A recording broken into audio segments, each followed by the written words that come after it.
नमस्कार दोस्तों, हमारी आज की कहानी है बदलाव। आजकल की बहुओं को भी पता नहीं क्या हो गया है। शर्म लाज लज्जा सब बेच दी है। एक हमारे जमाने में गलती से मुंह तो छोड़ो, सिर पर से पल्लू भी न नीचे गिरता था।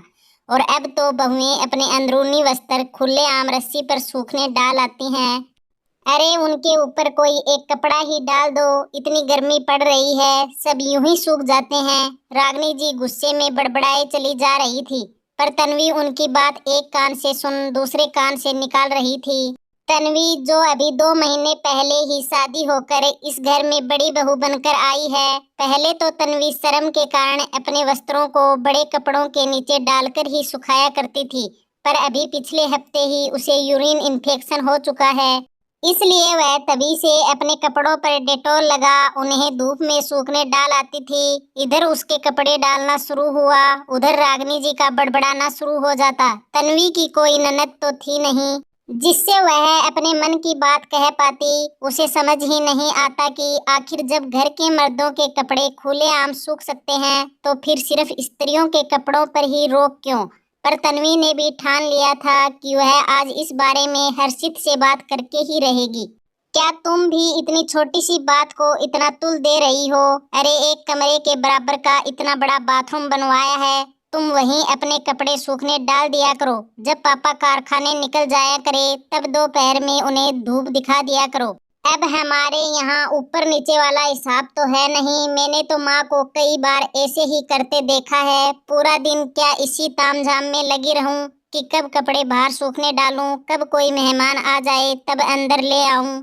तभी तो कहते हैं घर में एक बेटी होना बहुत जरूरी है। खैर मैं भी किससे बात कर रही हूँ, दीवार पर सिर मारने पर चोट मेरे ही लगनी है। बात आई गई हो गई। तन्वी ने अपने अंदर के कपड़े अपने बाथरूम में ही सुखाना शुरू कर दिया।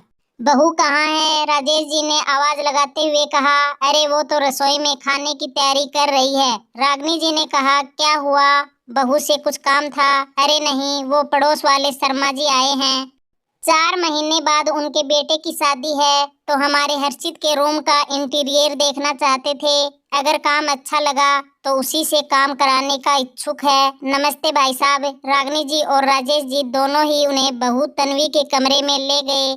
थोड़ी देर इधर उधर की बातचीत के बाद शर्मा जी तो अपने घर चले गए, पर रागनी जी एक बार फिर से तन्वी पर फट पड़ी। बहू ये कोई तरीका है? अपने कपड़े बाथरूम में इस तरह कौन सूखने डालता है? मेरी तो शर्मा जी को देखकर आंखें ही शर्म से झुक गई।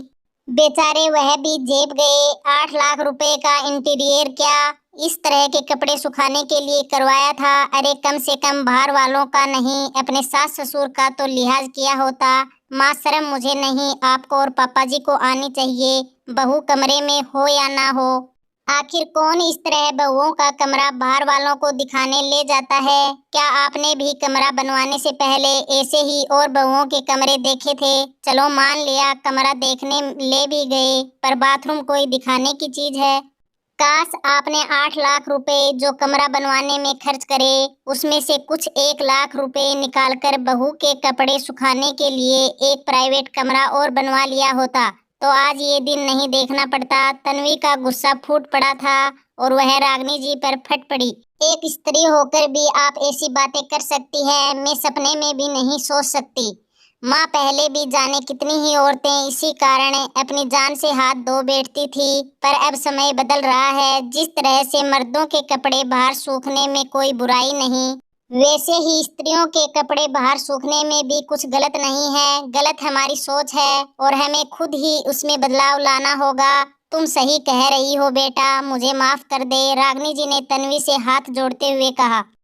गलती आपकी नहीं माँ, अक्सर हम औरतें ही एक दूसरे की दुश्मन बन जाती हैं और जानते समझते हुए भी अनजान ही सही गलती कर बैठती हैं। तन्वी हंसकर रागनी जी को गले लगा लेती है। धन्यवाद दोस्तों। तो दोस्तों हमारी आज की कहानी कैसी लगी? अगर कहानी पसंद आई है तो लाइक कमेंट शेयर और चैनल को सब्सक्राइब जरूर कर लीजिएगा।